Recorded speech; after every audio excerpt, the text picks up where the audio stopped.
અંકલેશ્વર નગરપાલિકાની ચૂંટણીમાં આમ આદમી પાર્ટીના ઉમેદવારોએ આજરોજ ઉમેદવારી પત્રો ભર્યા હતા।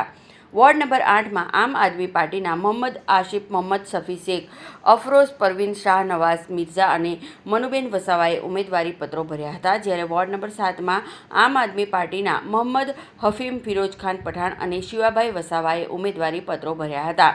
વોર્ડ નંબર 8ની વાત કરવામાં આવે તો વોર્ડ નંબર 8માં અત્યાર સુધી કોંગ્રેસનો ગઢ રહ્યો છે અને કોંગ્રેસના ઉમેદવારો જીતતા આવ્યા છે। ત્યારે આ ચૂંટણીમાં આમ આદમી પાર્ટીએ ઝંપલાવતા ચૂંટણી રસાકસી ભરી રહે એવી શક્યતા છે।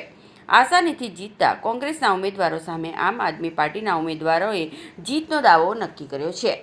ત્યારે વોર્ડ નંબર 8ની ચૂંટણી સ્પર્ધા વધુ રસપ્રદ બનવાની સંભાવના છે।